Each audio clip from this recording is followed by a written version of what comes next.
podcast.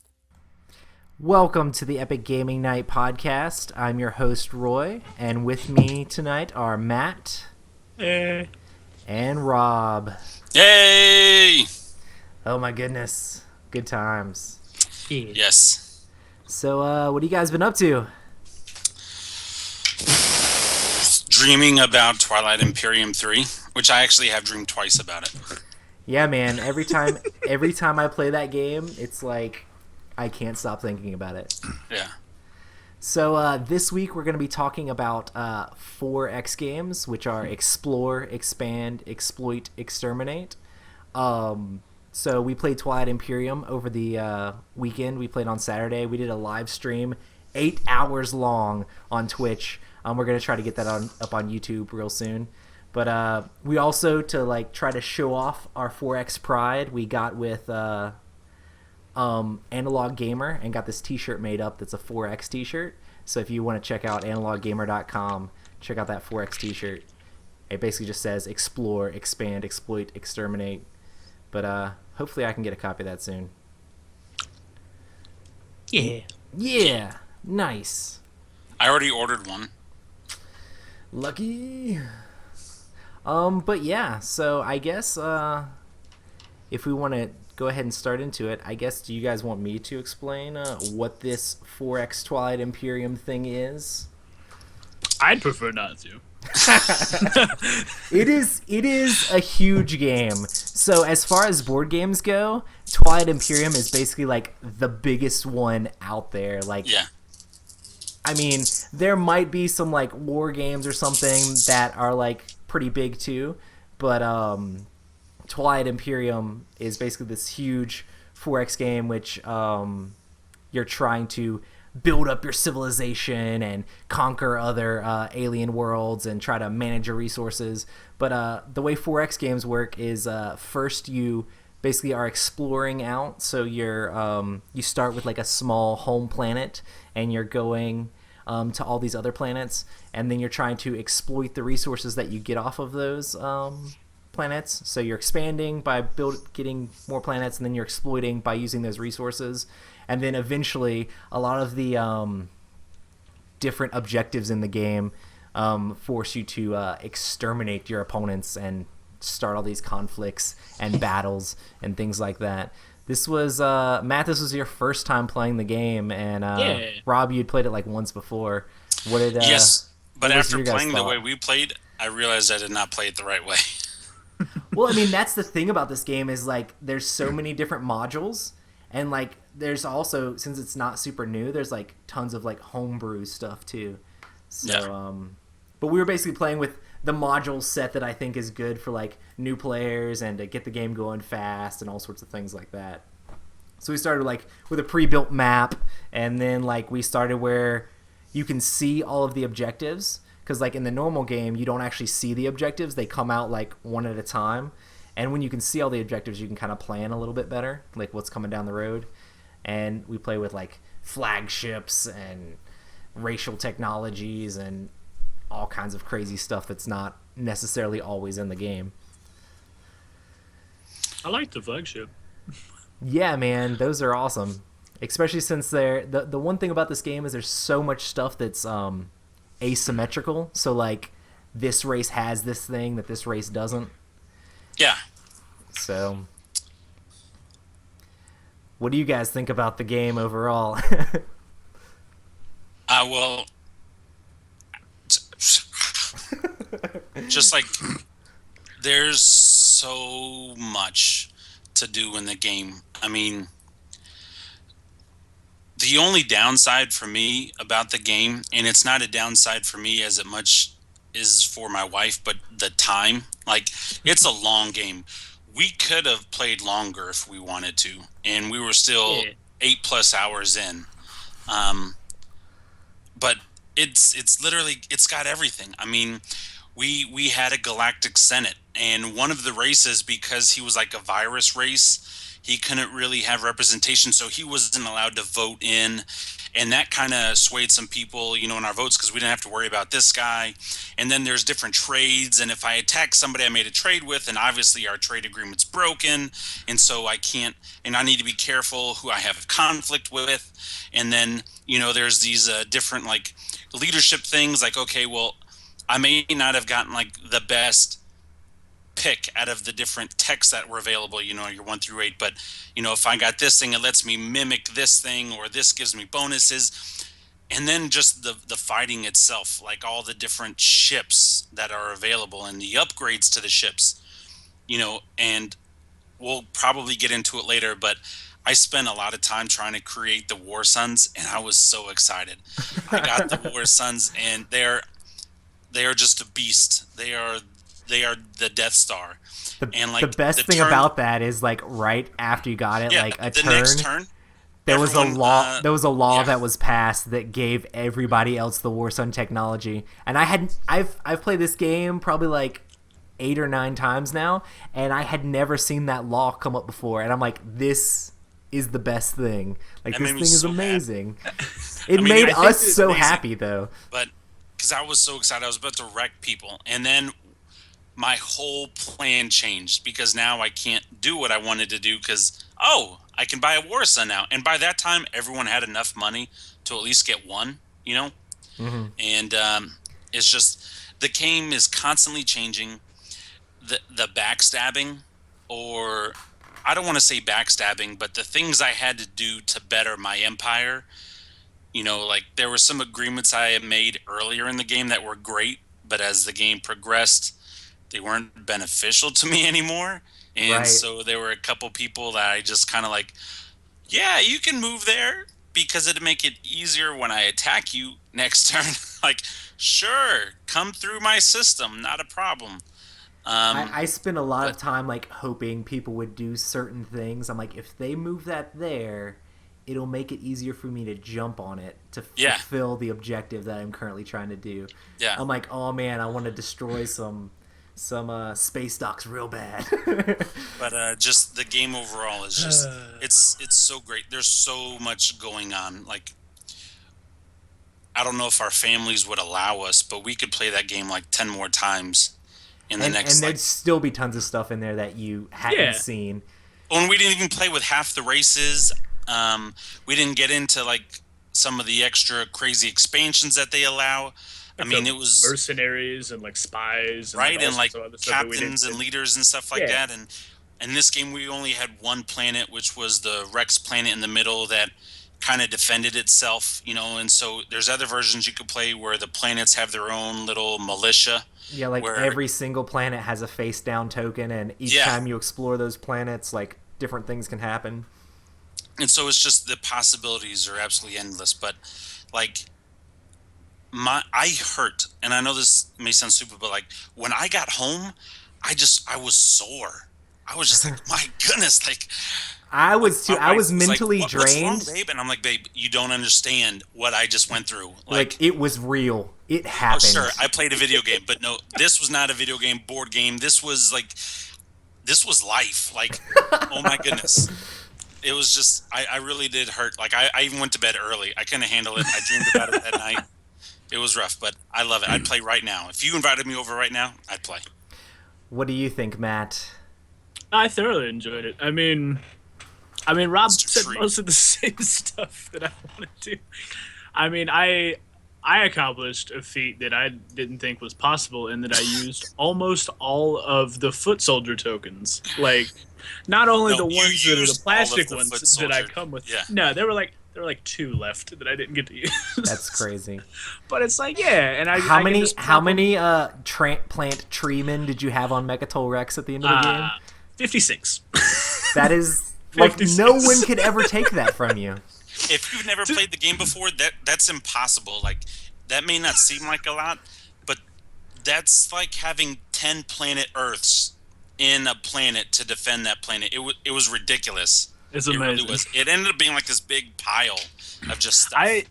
I still didn't win, but it's like, I mean, the thing is, like, at the end of the game there, that was the thing that really impressed me, was at the end of the game, the four of us that were there and still going, everybody could make plays that would not only sabotage other people, and but everybody it was actually super a close lot to winning the closer. game. Yeah, it was a lot closer than I thought it was, and so I ended up making a play that was kind of dumb and just essentially was like, "Whoop, you get fourth." It's like, okay, because if I didn't, I might have been able to do some other stuff. But I mean, who knows?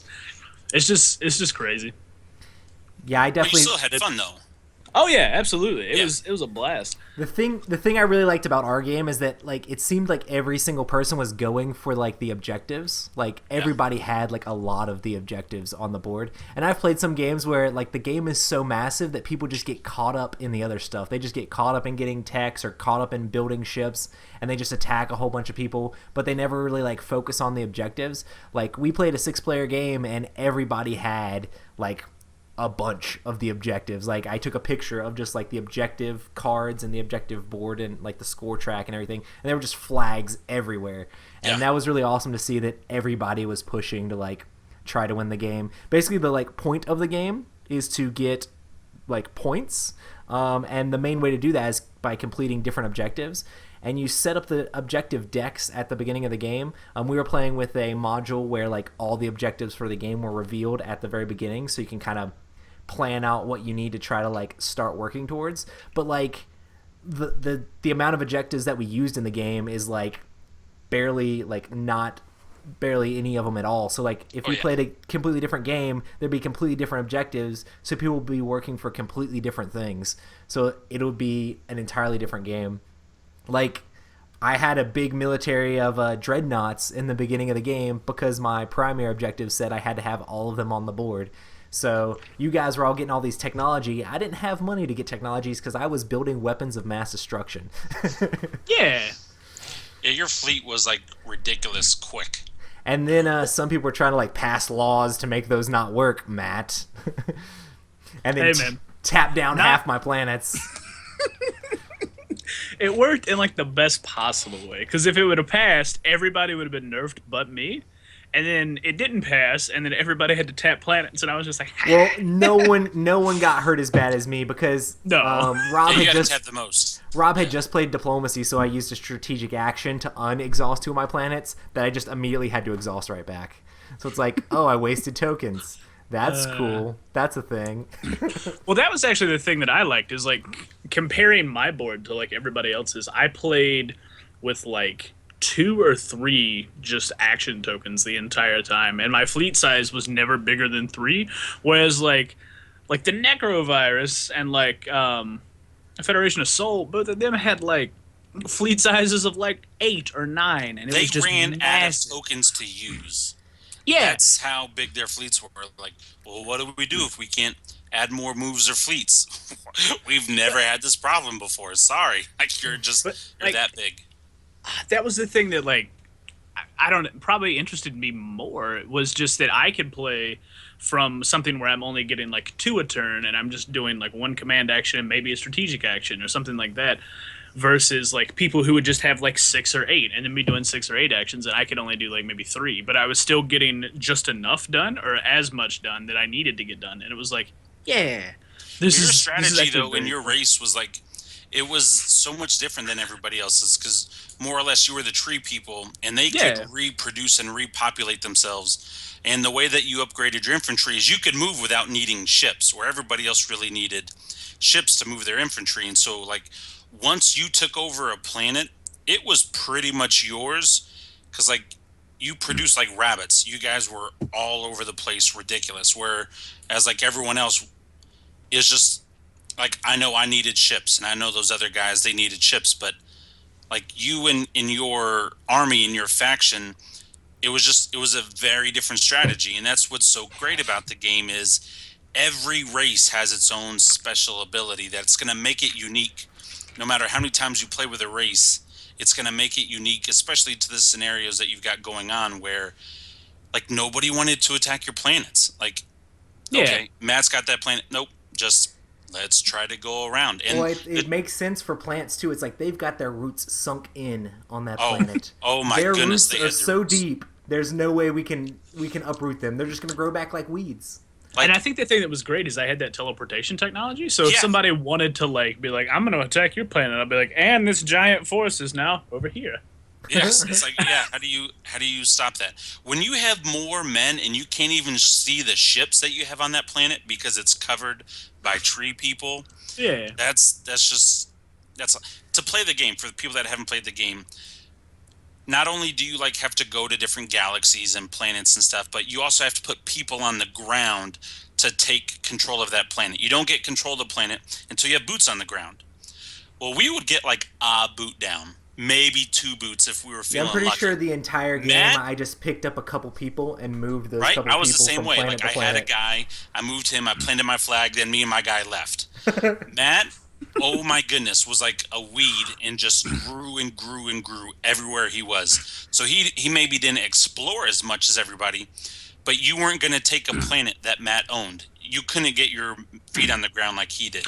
Well, that was the great thing about the Arbor Rec is like not only can I just at the end of the round put like a soldier token just down anywhere on any of the planets that I control, but then the soldier tokens get to build, so it's just like it just keeps going, and so it gets to that point where it's just like exponential growth, where it's like I had 1, I have 2, I have 4, I have 8, I have 16, 24, and it's just like okay, all right, I'm just yep, that's that.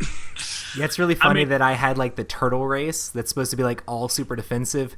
I don't think I played them to like their thing. No, you were the And opposite. It just shows like the way that I play games like this. Like, oh, the turtles, they're like jumping across enemy lines and destroying people's space docks, like going in deep and making these things happen.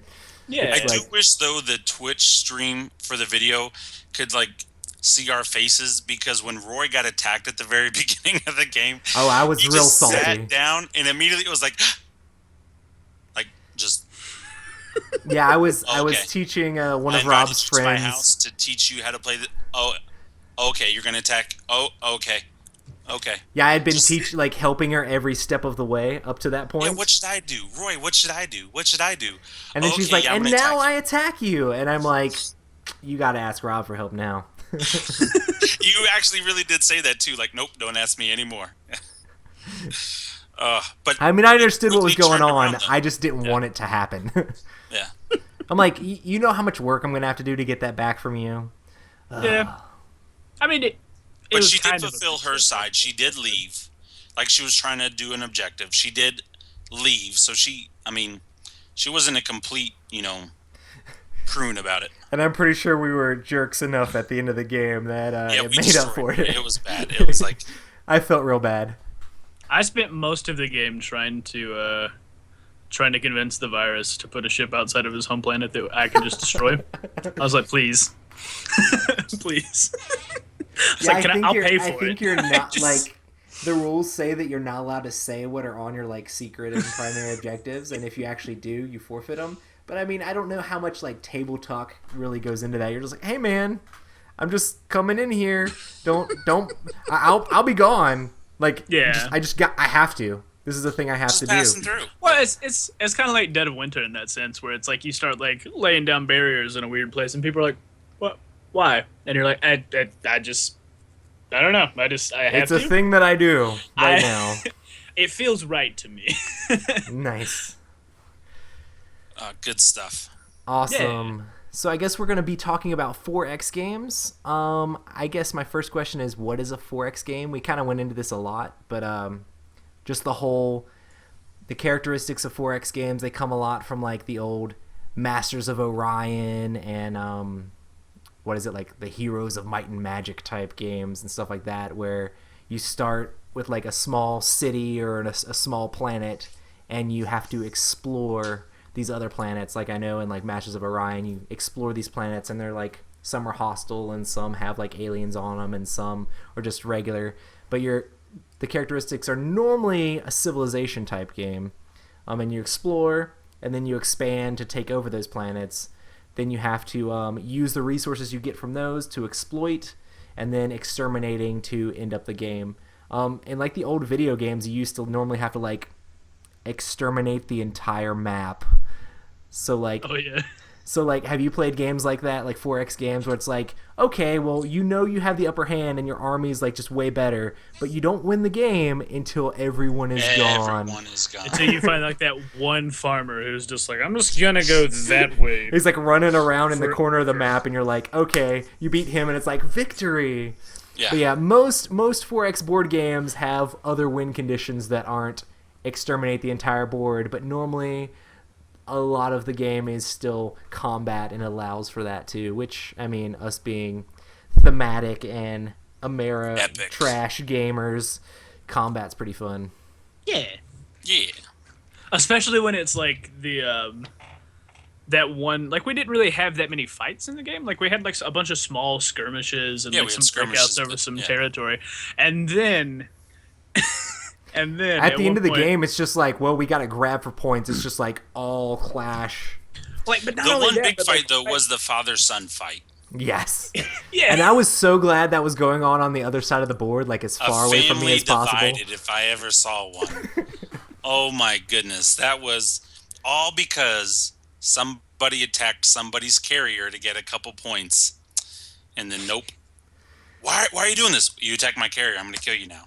Like, forgot the rest of the game and just went after family. It was good for us though. Oh, it was great for me because I was right beside one of them, and I was like, I don't have to worry about my borders anymore. I don't have to worry about nothing. Like, this guy's going to kill the other guy. So yeah, I was concerned about keeping control of Mechatol Rex, and then as soon as he moved away, I was like, that's two people I don't have to worry about now. And those were such huge fleets that he moved yes, away to. they were huge armies, and I was just like, okay, time to just make trees. Yes. Like, if there was any time to take that from you, it was before they left. Yes, absolutely. Yeah, I had no interest in Mechatol, because normally I'll get, like, a thing that says, oh, you gotta do something with Mechatol, but I didn't draw any, like, objectives. And a lot of times, like, even some of the objectives, like the public objectives, will say, hey, Mechatol Rex this, Mechatol Rex that. You have to control Mechatol Rex with a base on it and things like that. But we didn't have a whole lot of that, so it was just like, if you have Mechatol Rex, you can get a point by playing that one card, which is still really good, but it wasn't worth fighting off an army of weeds to be able to get that.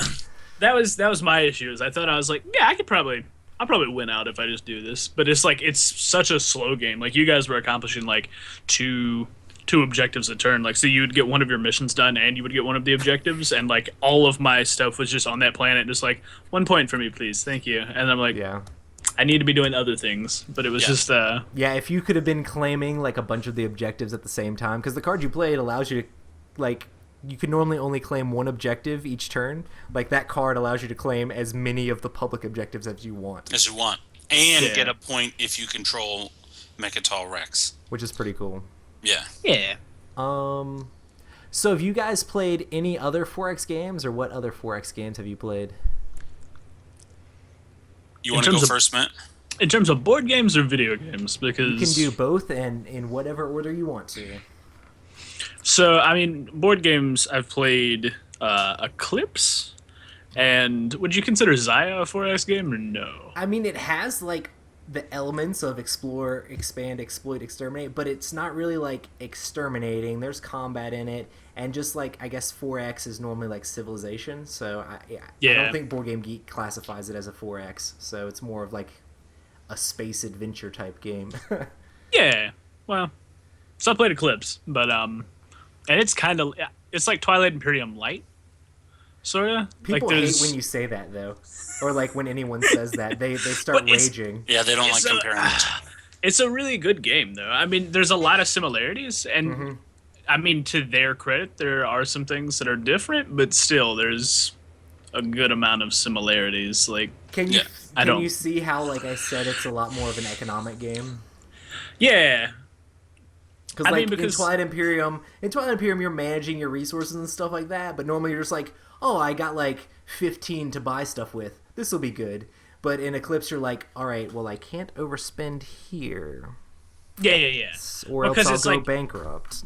Yeah, because you're worried about what you're getting back. Whereas like Yeah. Twilight Imperium, it's just like, okay, well I've got these two tokens that I have to use. Well, I don't have to, but I probably should use them to take like my turn to this maximum effect, and then from there you can figure out what you want to do. That's like a very like different amount of things. So like Eclipse, it seems like what you can do is tied heavily into economics, whereas Twilight Imperium not so much. Like you can take a turn to move, you can take a turn to attack, you can do all these other things that don't necessarily require like your economy to be bustling for it. So it's like, oh, okay. I don't know. So have you played any 4X video games?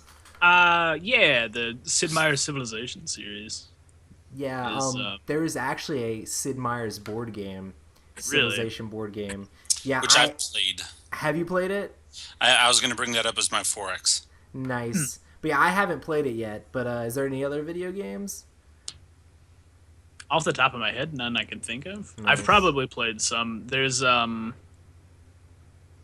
one that I can't remember the name of, but I don't think it was as good as It's called Civilization. Awesome. Like Civilization just has so much stuff built into it with like tech trees and different branching religious paths and all Age this of other stuff Empires, that though, you is a can pretty do. good computer game for 4X as well.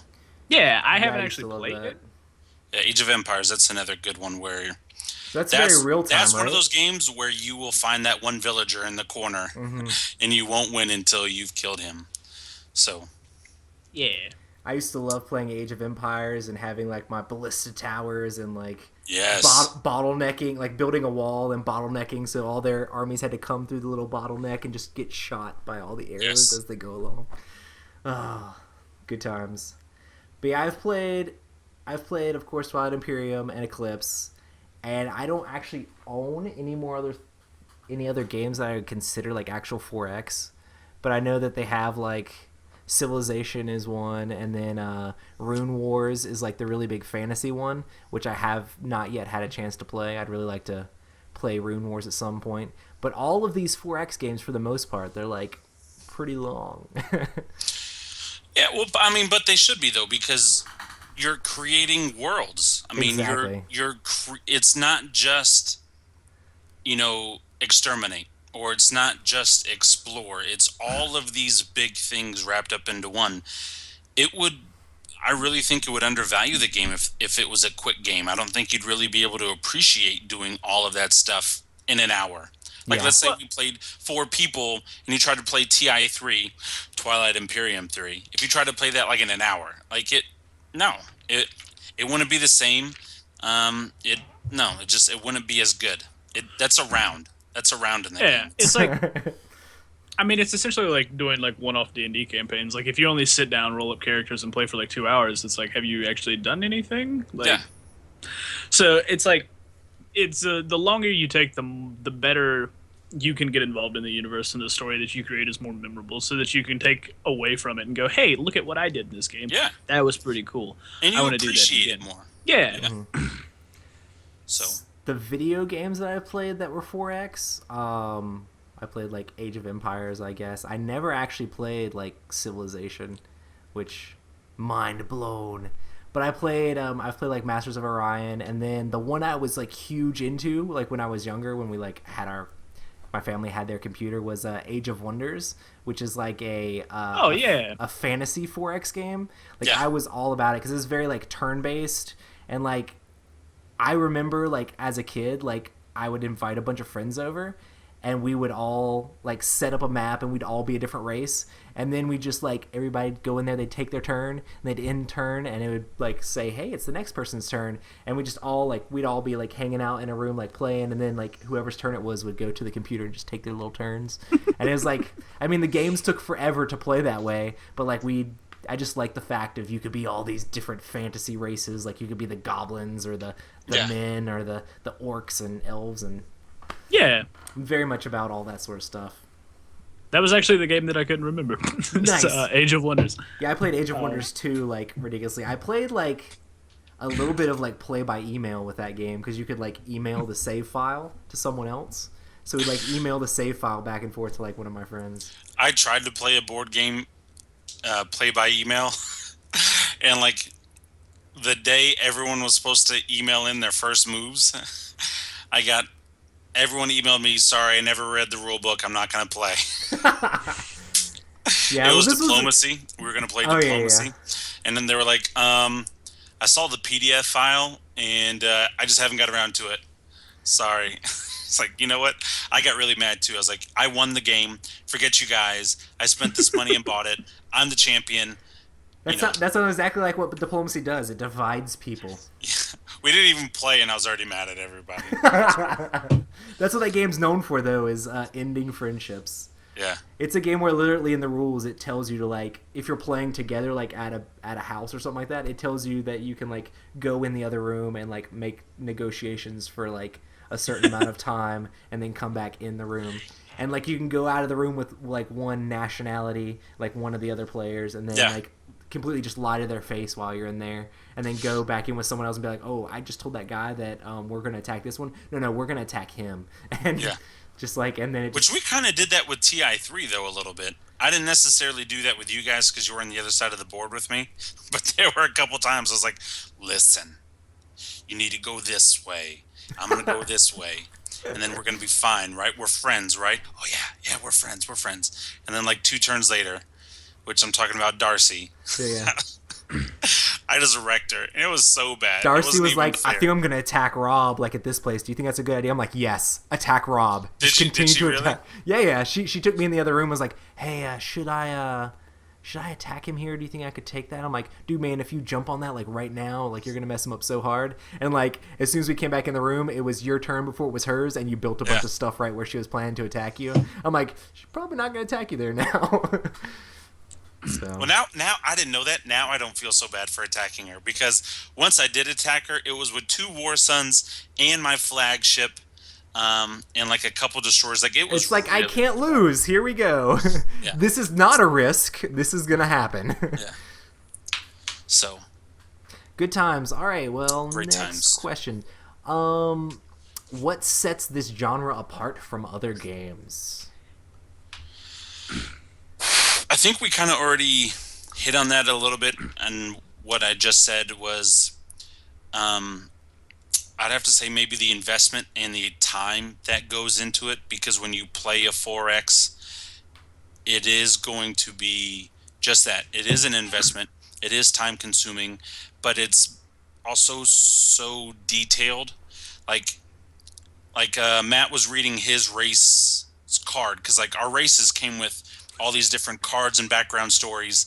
And as Matt was reading his, he was like, "Oh, it's actually not bad for me to attack Roy because they're really good against humans, but they're also pretty good against like Roy's people, turning them into tree people as well." And just Yeah. that's what I think sets it apart is all the detail that you can make the game in as big of an experience as you want it to be. It really can be that for you. It's just it's so much. It's I just feel like the epicness and the yeah, scale of the game, like if you play Twilight Imperium 3, like you're not going to forget the game that you played anytime soon. No. I can still remember all the games that I've played, and like I can remember when this person stabbed me in the back or how I almost won that game, but this person ended up getting a few more points than me because he screwed me over here or jumped in front of me there, and just all these epic battles over Mechatol. I played one game where everybody had a mission that they needed Mechatol Rex, and we were just all surrounding it with huge armies, just one after the other, was just jumping on it. Like one person would gain control of it, another person would just jump right on them, and it was awesome. yeah, So it's like, and the story that the game creates also, like, it's pretty awesome just because you feel like you're a race going out and conquering you really do. worlds. Yeah, you really do. I mean, that's the thing about it is you go into this kind of loose framework of a universe where there's like some established stuff, but nothing's really kind of concrete other than like what these things, like what the races are and what they do. And then you just kind of go in, and each game you say, okay, well, this is what the universe is going to look like. This is what we're going to do. This is how it works. And then like every time it's going to be different. So you're creating something new. So like that's where the majority of the length comes from, is because you are making something. I mean, albeit with somebody else's tools, it's not like you're sitting down with a pen and paper and just creating a universe from scratch, but you're using the tools that are there to make a universe and to tell this interesting story. And Yeah. so it's like, it's a game, but it's also just an incredibly interesting, just like architecture for like storytelling. Like, because like the player cards are roughly the size of a piece of paper, and so on the front of it, it's got some cool artwork and like all the little stuff about like turn order and like places that you put your little tokens and stuff. And on the back is just a whole like typed out paper about like what your race is, how they like came to be a part of like the galactic community and like stuff like that. And it's just like incredibly interesting because it's like I played one race. The next time we play, I'm probably not going to play that race, so I can just flip that thing over and read and get a gleaning as to like what this race is about and what this universe is going to be like. And it's, I don't know. And the cool thing is, like, if you look in the rule book, they have like 4 pages worth of just story. So Yeah. it's like you could just read about why all these races are like in this huge galactic war, and about how the Lazex controlled Mechatol Rex, but they lost it, and now everybody's vying to basically the galactic capital got attacked and overrun, so everyone is trying to set themselves up as the new like superpower in the universe. So everybody's like vying for control. So it's like very interesting. The cool thing is I have the Rex board game too, which is like the prequel to the storyline. So it's like the battle on Mechatol Rex to like knock out the Lazex, basically kick them out. And it's all about like diplomacy with the different races, like joining each other to like try to get rid of the other races that are on the planet. There's actually like a scenario you can play, because the last expansion came with a way that you can play as the Lazex, and you start with Mechatol Rex. Like one player starts in the center of the board with Mechatol Rex, and then all the other players start like on the outside, and there's special strategy cards, special objectives. Is that Shards of the Empire or something like that? Yes, it's the Shards of the Throne. Shards of the Throne. Yeah. Shattered Empire is the other one, I think. That's the one with the alien with like the crown over its head or something like that. Shattered Empire might be the one that actually has the expansion or the thing in it. Hey Roy, why don't you show us what it looks like? I was saying no. This is Shards of the Throne is the actual one that has it, because this is the Lazex right here. These are the people that control Mechatol Rex, and the cool thing is like the L1Z1X or whatever is like the Lazex like reborn as like these tech people. So it's kind of cool. Like there's the campaign is if you play like this scenario where one person's the Lazex, and you run through an entire Twilight Imperium game of that, and then you play Rex, like the Battle of Mechatol, and then you play a game of Twilight Imperium after that, and like the same people try to use the same races like in each game. It just makes it pretty crazy. I would be down to try that. But that's like, Just one weekend. yeah, that's 2 games of Twilight Imperium and 1 game of Rex, and Rex probably takes, I don't know, you could probably finish Rex in like 2.5 hours. It's not a super short game. Like we could play Rex on like a Friday night, but Okay. not too bad. But yeah, I've never played with the one where you start with one person that controls Mechatol at the beginning, and it's like a different planet of Mechatol. Like it's got like actually produces more resources and stuff like that. They have their own card. Wow. Yeah, it's pretty awesome. And this game is like the flagship game for Fantasy Flight, and Christian Peterson, the CEO of Fantasy Flight, like this is the game that he basically started the company off with. So like Fantasy Flight has all these huge board games and stuff like that. The company basically started off with them selling like little comic books of like different things, and then like them trying to sell Twilight Imperium, like the first Twilight Imperium. So it's crazy. I hope they make a 4th one. I mean, it's so long overdue.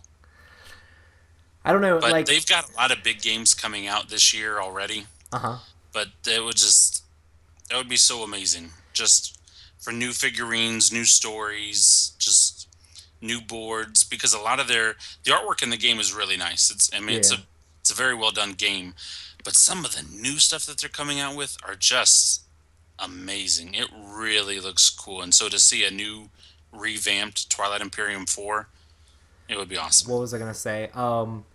Yeah, Christian Peterson at one of the in-flight reports, someone asked him if he was gonna come out with any more expansions for Twilight Imperium, and he was like, "Oh, I can't talk about future products, but as long as I'm the CEO of this company, there will always be stuff coming out for Twilight Imperium." So I'm like, "Yes, that's my favorite board game. Like, I'm all about it." Yeah. So do we want to talk about Eclipse versus Twilight Imperium 3? I know we touched There's on it a not little even a bit. talk though about it. It's two different stuff. It's not a talk, and I think people would get mad. Like, Really? well, I mean, we already see in I maybe actually not our really fan enjoy base yet. both games. I'm not saying that they're bad games. Eclipse is a great game. Have you So is played Eclipse, Twilight Rob? Imperium. A full out game, no. Oh, gotcha. So you like had to stop halfway through or something? Or... Just life happens. Somebody was crying and I had to go fix something I or know how something. that is. But they're just they're different.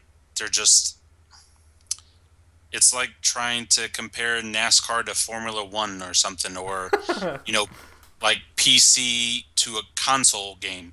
They're both great systems, but they're not the same. You can do more on a PC than you'll ever be able to do on a console. Matt's It's like, just not the same. amen. Yeah. Well, when you can play Skyrim on a PC and you have Thomas the Train as a mod for the dragons, I mean, you kind of win, Dude, you're not wrong. right? Or My Little Thomas falling Pony. from the sky. You got My Little Pony going around just blowing stuff up and eating people. I mean, it's more detailed. It's just bigger. Twilight Imperium 3, it is what it is. I mean, the box is the size of one of your shelves. It's huge. It's its own world. I really think that most people should give both a chance. Like, if you don't want to Yeah, play absolutely. Play if both. you don't want to play an 8-hour game, like, and you're still interested in a 4X genre game, like, go ahead and try out Eclipse, and especially if you're into more like Euro type stuff. I mean, Yeah. Twilight Imperium has some of the Euro mechanics too, like the whole starting with the different like roles, like the whole role selection at the beginning Yeah. is very much a Euro mechanic too, and like it's got victory points. So there's still a lot of stuff that's But even if you don't want to go that big, like Civilization is actually a really fun board game. That's a 4X game, and I actually really like it for the whole fog of war aspect because you don't know what the rest of the world looks like. And so when you're exploring, you really are exploring because you have no idea how that tile is going to turn over, what's going to be in front of you. Is it a mountain or an ocean, or can I be able to cross it? And well, I know we already talked about these, but Age of Empires 3, they actually made a board game as well, which is, a small 4X. In both of those games, you is that can, the worker placement one? yeah, but you can also fight each other because you have to go Yeah. to America and you do have to like exterminate the natives. And then you have to like convert people over and you've got to like make trades with pirates to get goods in. I mean, so it's got all the aspects of the games. So there's different 4X games out there, but it's, I don't know. I'm not trying to argue with you or anything. Everyone should play every board game ever created. Why? Because you're a human and they're a lot of fun and you need to talk to other people rather than typing or texting. Like have face to face interaction. But two, they're different games. They're not the same. They're fun, but they're just different games. You should give them a shot, but don't compare the two. Nice. Yeah. Yeah. Does the length of a game deter you from playing it? See, Yes like and- with Twilight Imperium 3, like I don't get to play it like every weekend or as much as I'd like. Like it is my favorite board game, but it is always like an event. Like Yeah. I'm pretty sure within the last 2 years I've only played it like once each year, but like I've remembered the every single time that I've played it. So Yeah. like I make time to make it happen, and I normally like schedule it like a month or so in advance or even more than that. So it's like, hey guys, we're going to spend the day doing this, and I think it's totally worth it. Yeah. I mean, like, I feel like that's the issue. With me, length of games, it doesn't really deter me because I play video games, and so I'll sit down and I can play, like, a game of, like, Civilization that lasts, like, a week. Just, the length of game really isn't that big of a deal. The issue is how much time can you kind of put into that one sitting? Because board games and video games are very different in that regard. Like video games, I can just be like, okay, I'm Yeah, just you gonna can stop here, pause and save. and I'm gonna Yeah, go do something else. Yeah. yeah, Whereas it's like board games, it's like this is an actual time commitment of like serious, like, yes, this is happening. yeah, You have to have the day off work. Yeah, I mean, pretty much. And it's like that doesn't necessarily deter me from playing. It's not like I look at a game and see that it's 8 hours and go, oh no, thank you. I would rather just sit here and do other things. It's more that like, oh, that's 8 hours. What am I gonna have to not do in order to do that? Right. And so I like that. a lot of times it's like, oh, just don't go to work. Oh, okay, cool. I didn't want to do that anyway. Perfect. But it's like occasionally, if you have other plans or if you had something that might be a little bit inhibitive, because Yeah, like it was 8 hours and I felt like that game was kind of a bare bones game. Like we played with a couple of different modules, but still it was basic. yeah, like, and that was what Yeah. it was designed to be, so that we could be taught the game and we could learn the game and we could kind of start to understand the different ins and outs of stuff. But it's like if we played one where we had all the modules, like that's going to be like probably a day, just straight up, not not Yeah. like not like 12 hours, like a whole day, where it's like show up at like 8 in the morning and leave probably sometime the next day because you're going to get tired and fall asleep at some point. Yeah, But like, yeah. And I mean, I'm perfectly fine with that, but that's just kind of, I guess, me personally. I don't know. I would have to agree with you guys. I'm on the same. The length of the game doesn't deter me. It is nice to know, though, before I do play a game, how long it's going to take. It may stop me from playing that game that night just because I've got things going on, or I already played a really long game a couple nights ago, and I can't do that to my wife with the baby Right. that many times in a row. Because we do have families and responsibilities and stuff like that. So, we don't just shun that off on people. But the only person that I've ever met that kind of is that way, that's a board gamer, is Z Garcia, with the Dice Tower. Like, he does not like long games. Like, an hour and a half to 2 hours is probably the longest, and that's pushing it for him. Where he really likes those short, fast-paced, in-your-face, just fun, crazy games. Most of the people that I've played with, and granted, I'm going to attract myself to people of like minds, and so I like Twilight Imperium 3, so I'm going to play with people that like that game as well. But to that point, it's never stopped me before. It's just we have to plan it out. Like, didn't we plan this out like in March? Roy, we're like, Yeah. okay, I mean, and let's set up a date. you were talking about like trying to do it like a long time before that. So Yeah. And then I finally gave you 2 dates, like this weekend or this weekend.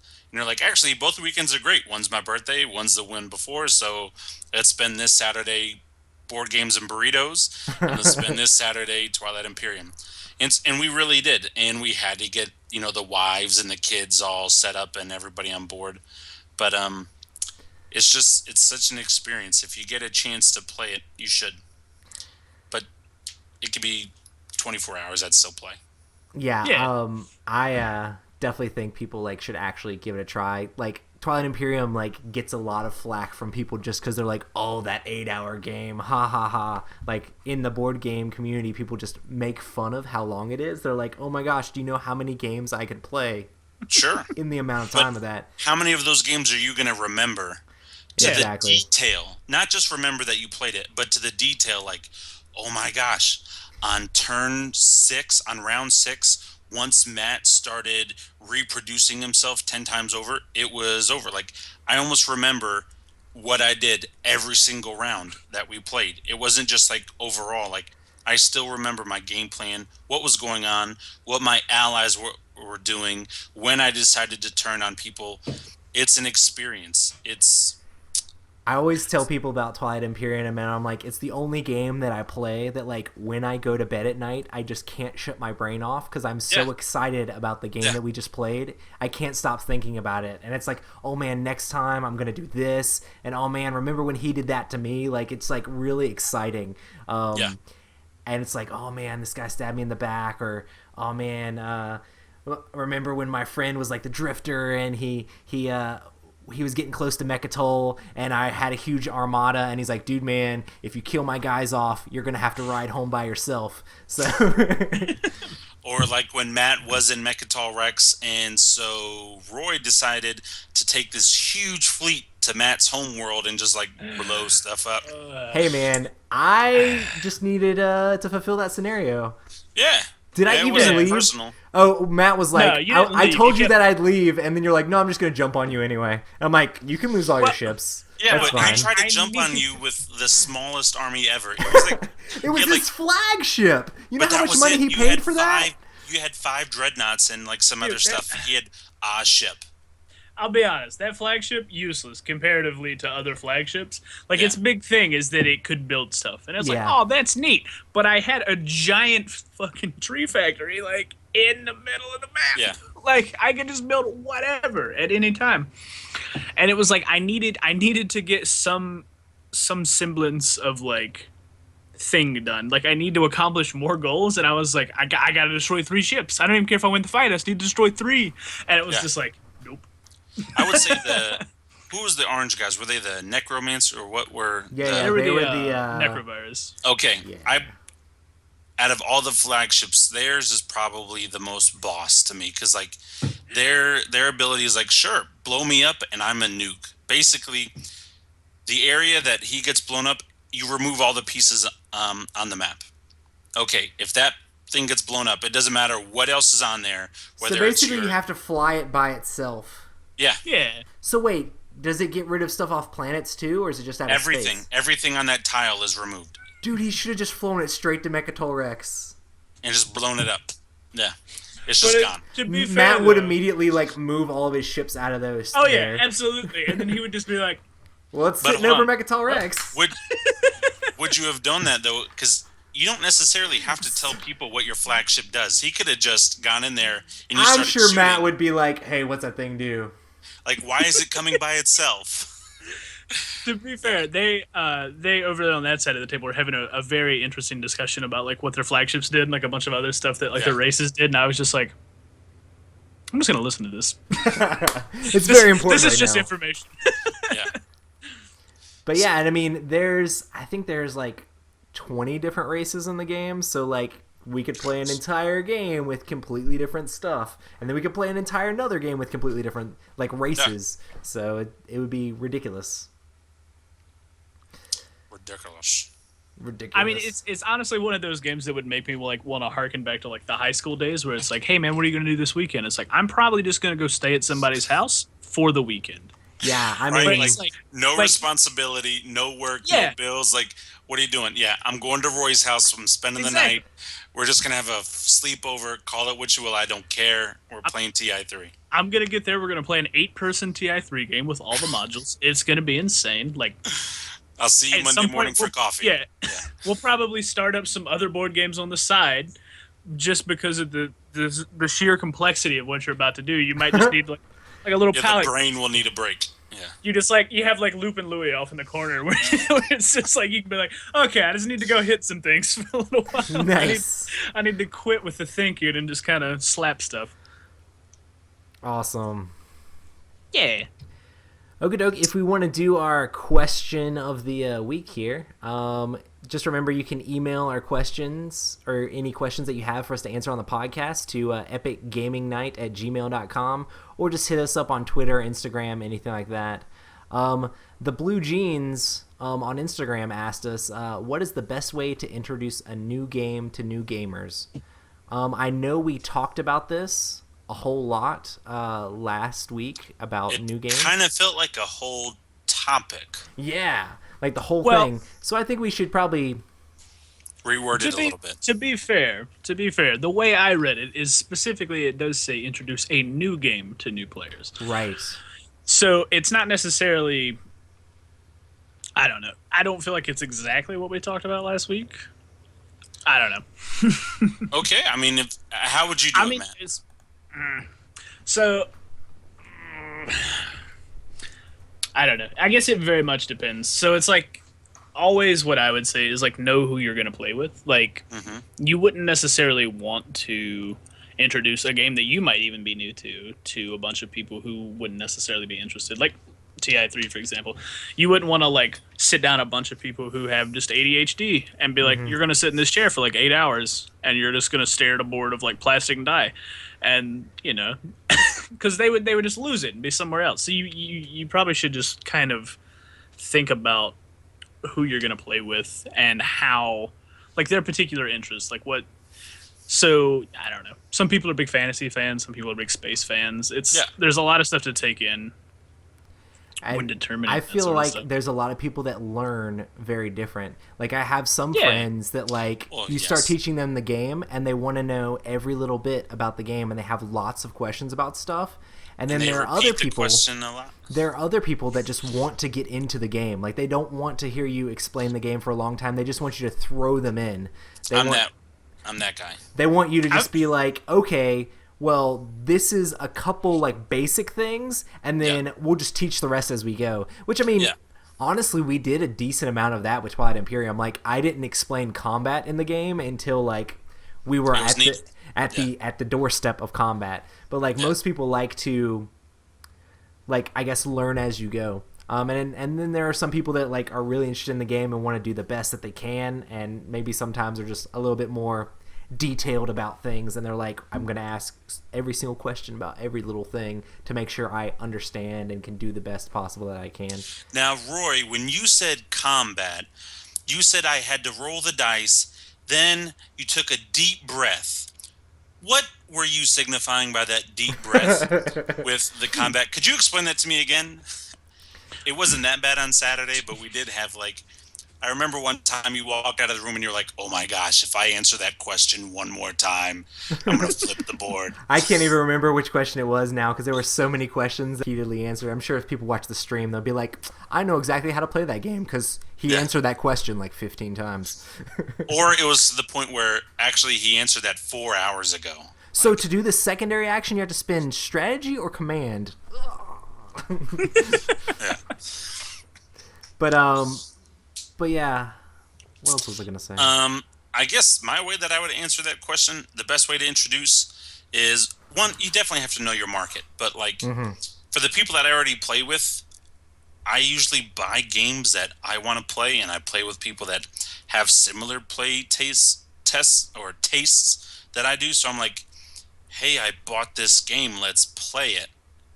I mean, not to be sarcastic or blunt or anything, but like, I'm not a big Euro game guy. It's fun, but like moving box from A to B, is only so exciting so many different ways. And so I'm more like Amerithrash and stuff like that. And so I'm not going to play a lot of Euro games. I'll try them out, but that's just not my flavor. It's just not what I like. And so I go out and I buy a lot of games and I'm like, hey, I bought this. Let's give it a shot and let's just play it. But again, I think we already talked about it last week. For new board gamers, because everyone's got their group. Like Matt, Roy, us. Like we have our group of people that we play our games with. If Roy were to ask us, hey guys, I got this new game. Do you want to play it? 90% of us are going to be like, yeah, let's play. Like, let's do it. Because we all get along. We all know what we kind of like, and that's just going to be our thing. So, I mean, just know your market and buy the right game and then play it. I feel like that was another thing that you were kind of hitting on, is like your sheer enthusiasm for what it is that you're buying and what it is that you're doing. Yeah. It has a big effect on the people that you're playing with. So it's like if you come in and you're like, yeah, I got this thing, let's do it, and you just like sit down and you talk like this the whole time, it's like people probably aren't going to be interested or play it or just have fun. Yeah. But it's like if you're actually having fun and you're excited about it, you can make other people excited. Even now that's an amazing way to teach a game. Yeah. I mean, that's one of the best ways to teach a game, is even if the game's not that very good, but if you're the teacher and you have that energy, it will rub off on other people. But if you're just like, all right, let me read the rules. You move from A to B. No, but if you have an excitement about it, I mean, that can really turn an okay game into a good game, and then a great game into an amazing game.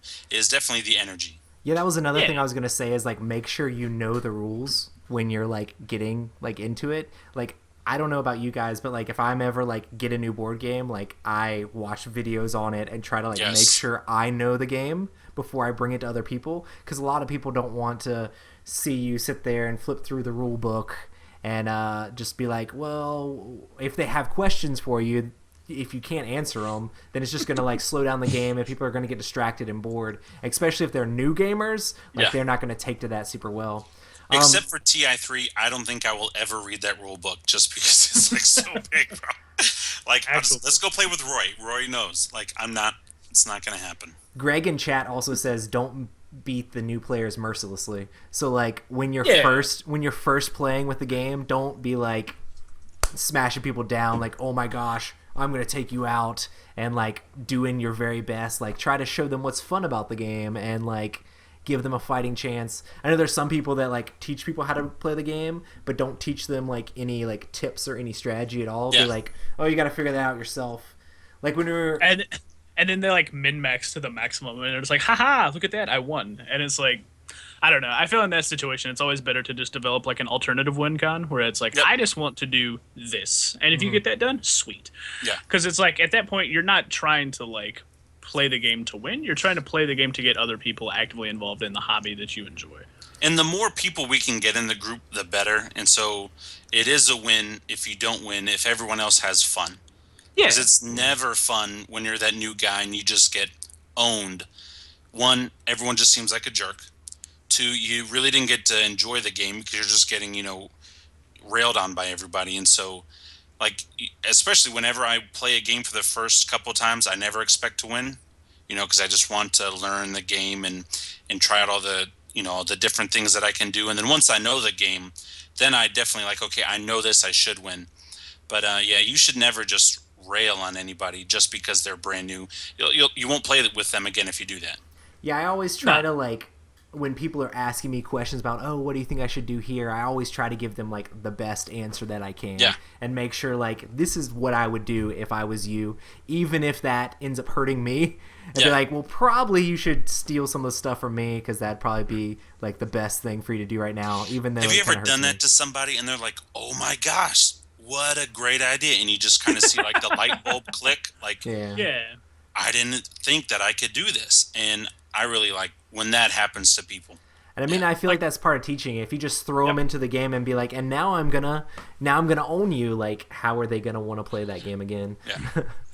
Like, you want to learn about combat? Here's how you learn. Boom.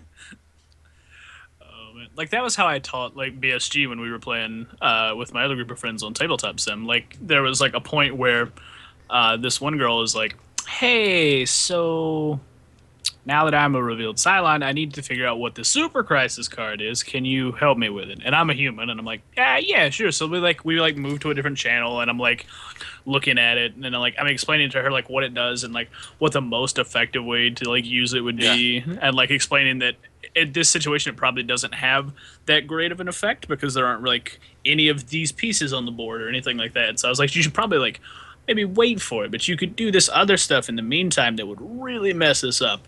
And she's like, that sounds awesome. We didn't win. I was about to say, and that seems terrible because it's so hard to win as the humans anyway. It is so hard. It's awful. It's so great though, but it's so hard. Mm-hmm. Nice. Okie doke, guys. Well, it seems like that's almost pretty much been a podcast there.